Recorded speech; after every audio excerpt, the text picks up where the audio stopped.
ধন্যবাদ বিশ্বনাথকে। আসসালামু আলাইকুম। তো রাসেল ভাই, আমি রাজশাহী সোহাগ, আমি মিরপুর 1 থেকে এসেছি। তো আমি আজকে যে ঘটনাটা বলবো সেই ঘটনাটা আমার নিজের সাথে, এর আগেও আমি বলেছি রাসেল ভাই যে আমার নিজের সাথে এমন কিছু ঘটনা ঘটে যেগুলা আমি আপনাকে এর আগে বলেছিলাম। তো সেরকমই একটা ঘটনা। আমি এই ঘটনায় যাওয়ার আগে একটা ছোট্ট একটা ব্রিজের নাম বলবো, যে ব্রিজটা হচ্ছে সালেপুর ব্রিজ। মানে আমরা ঢাকা থেকে বের হওয়ার সময় আমিনবাজার নামের একটা জায়গা পড়ে, এই জায়গার পরে এই ব্রিজটার অবস্থান। ছোট্ট একটা ব্রিজ, কিন্তু এই ছোট্ট একটা ব্রিজ সম্বন্ধে যদি আমি একটু বলতে চাই, তাহলে ব্রিজটা সম্বন্ধে এরকম হবে যে আমি অনেক ড্রাইভার বা অনেক পিকআপ ভ্যান ড্রাইভার এদেরকে আমি জিজ্ঞেস করেছিলাম, মানে আমার ঘটনার পরে আমি জিজ্ঞেস করেছিলাম যে অ্যাকচুয়ালি এই ব্রিজটার এখানে কি হয়। তো ওনারা এরকম ভাবে আমাকে বর্ণনা করেছিল যে মাঝে মাঝে অনেক রাত্রে যখন গাড়ি চালিয়ে নিয়ে আসে, তখন অনেক ড্রাইভার দেখে যে ব্রিজটা 3টা মনে হয়, 2টা মনে হয়। মানে এটা কি হ্যালুসিনেশন বা ভুল কিছু সেটা না, কারণ কিছুদিন আগেও অলমোস্ট আগস্টের হচ্ছে 20 বা 22 তারিখের দিকে ওখানে একটা অ্যাক্সিডেন্ট হয়েছিল। একটা কার হচ্ছে প্রাইভেট কার, 3জন যাত্রী সহ ওই ব্রিজ থেকে নিচে পড়ে যায়। অলমোস্ট এখন অবধি কোনো মানুষ বা ওই কারটার কোনো হদিস পাওয়া যায় না।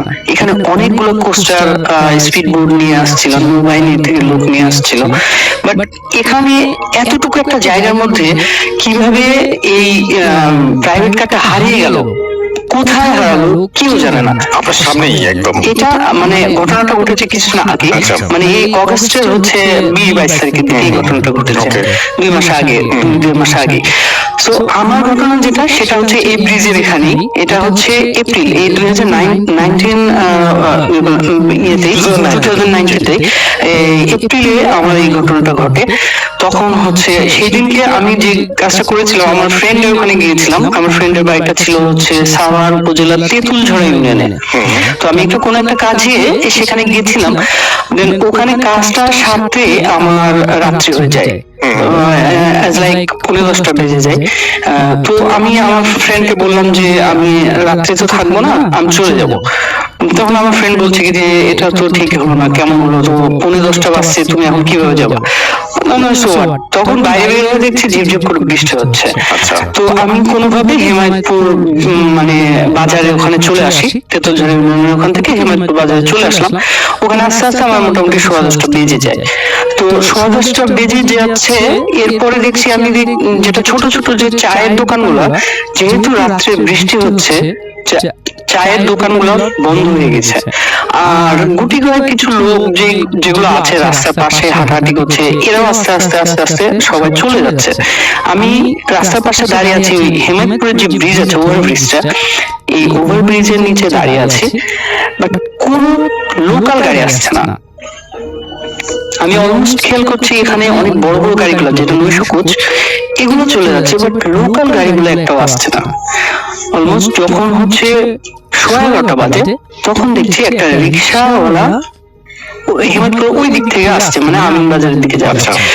তো আমি রিক্সাওয়ালাকে ডাকলাম, রিক্সাওয়ালা যখন কাছে আসলো আমার, তখন আমি দেখছি যেটা, যে রিক্সাওয়ালার গোটা গায়ে মানে আমি এটা খেয়াল করেছি, বাট রিক্সাওয়ালাকে সেইভাবে খেয়াল করিনি, যে রিক্সাওয়ালার গোটা গায়ে প্লাস্টিক দিয়ে জড়ানো।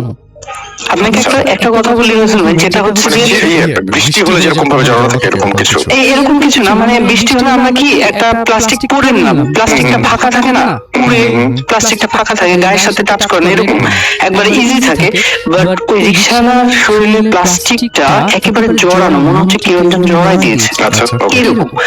তো আমি এটা কোনো কিছু মনে করিনি, যেহেতু বৃষ্টি হচ্ছে আমি রিক্সায় উঠে গেলাম। উঠে যে বললাম যে মামা আমি আমিনবাজারে যাবো, উনি আমাকে বললো, শুধুমাত্র বললো কি যে উঠেন, বাস এটুকুই, আর কিছু না। পরে আমি রিক্সায় ওঠার পরে যখন রিক্সা চলতে লাগছে, তখন আমি জিজ্ঞেস করলাম যে মামা কি ব্যাপার, তোমার গায়ে এভাবে মানে প্লাস্টিক গুলো জড়ানো কেন? সে আমাকে কোনো উত্তর করলো না, রিক্সা চালিয়ে যাচ্ছে।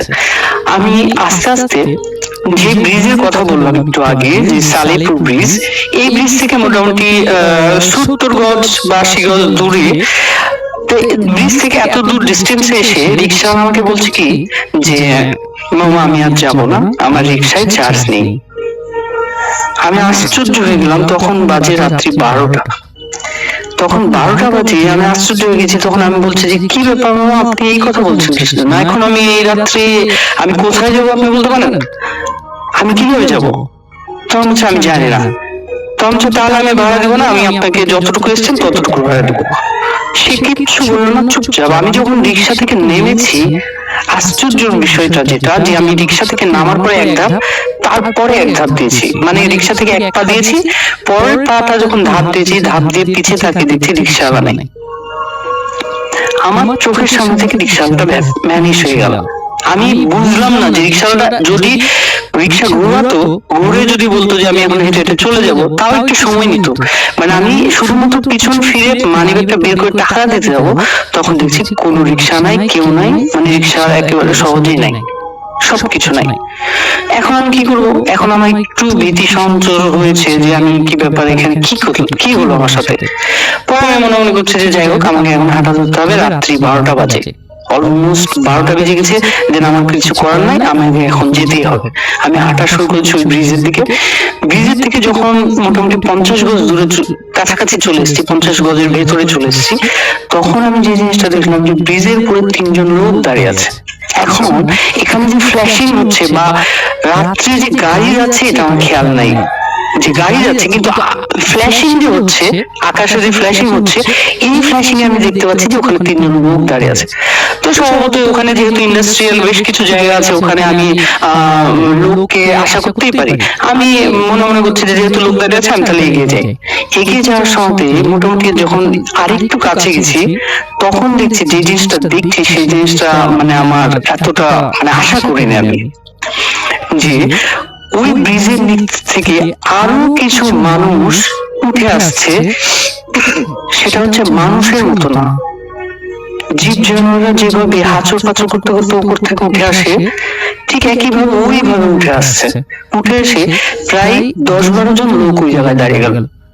10-12 জন লোক যখন দাঁড়িয়ে গেল, তখন আমি ওই যে ফ্ল্যাশিং হচ্ছে, এই ফ্ল্যাশিং এ দেখলাম যে প্রত্যেক জনের গায়ে একইভাবে প্লাস্টিক জড়ানো, কিন্তু তাদের চেহারাটা আমি দূর থেকে বুঝতে পারছি না। এখন কিছুক্ষণ পরে দেখছি তারা মুভ করা শুরু করেছে আমার দিকে। যখন মুভ করা শুরু করেছে, তখন আমি 2 কদম পিছিয়ে সরেছি। মানে যখন মুভ করা শুরু হয়েছে, তখনই আমার মনে হয়েছে যে হ্যাঁ, আমার সাথে এবার অন্য কিছু একটা ঘটতে যাচ্ছে। আসলে এই সময়টাতে যদি মানে একটা কথা বলি রাসেল ভাই, যেটা যে মানুষ ভয় পেলে যদি দিশেহারা হয়ে যায়, তখনই মানুষকে মানে অনেকভাবে অ্যাটাক করার চেষ্টা করে। তো আল্লাহর রহমতে যে জিনিসটা আমি করেছি, যে আমি শুধুমাত্র 2টা কদম পিছিয়ে সরেছি। সরার পরে একটা বড় করে বৃত্ত দিয়েছি। আয়াতুল কুরসি পড়ছিলাম, আয়াতুল কুরসি পড়তে পড়তে একটা বড় করে বৃত্ত দিয়েছি। বৃত্ত দেওয়ার পরে ওর ভিতরে আরো একটা বৃত্ত দিয়েছি। বৃত্ত দিয়ে সেই বৃত্তের ভিতরে আমি দাঁড়িয়ে আছি। আর যেহেতু বৃষ্টি পড়ছে, ঝিপঝিপ ঝিপঝিপ করে বৃষ্টি পড়ছে, আমি আয়াতুল কুরসি পড়ছি আর ওই বৃষ্টির পানি ধরে আমার মুখে দিচ্ছি। আর পানিগুলো ধরে আছি যে যদি কিছু হয় তাহলে আমি পানিগুলো ছিটাবো। যেটা বললেন একটু আগে রাসেল ভাই, যে ইঁদুরের মাটিগুলা ছিটাচ্ছিল, ঠিক মানে এইরকমই কিছুটা, যে আমি পানিগুলা ছিটাবো। যেহেতু আমার হাতে পানি জমছে, বৃষ্টির ঝিপঝিপ করে পানি জমছে, এই পানিটা আমি ছিটাবো। দেন আমি যে জিনিসটা দেখছি যে ওরা একেবারে আমার কাছে চলে এসেছে, বাট প্রথম যে সার্কেলটা আমি দিয়েছি, এই সার্কেলটা তারা পার করতে পারছে না, পার করছে না, বা তারা চারিদিকে ঘিরে আছে আমাকে। আর আমি যে জিনিসটা খেয়াল করলাম, সেটা হচ্ছে যে তাদের এক একজনের মুভমেন্টটা এক এক রকম। কেউ আমার দিকে এক পলকে তাকিয়ে আছে, কেউ খুব আর্তনাদ করছে, কেউ হাসছে, খুব জোরে জোরে হাসছে, কেউ কান্না করছে, আর কেউ আবার খুব অ্যাগ্রেসিভ, মানে আমাকে যদি পায় তার একেবারে ছিঁড়ে করে খেয়ে ফেলে, এরকম।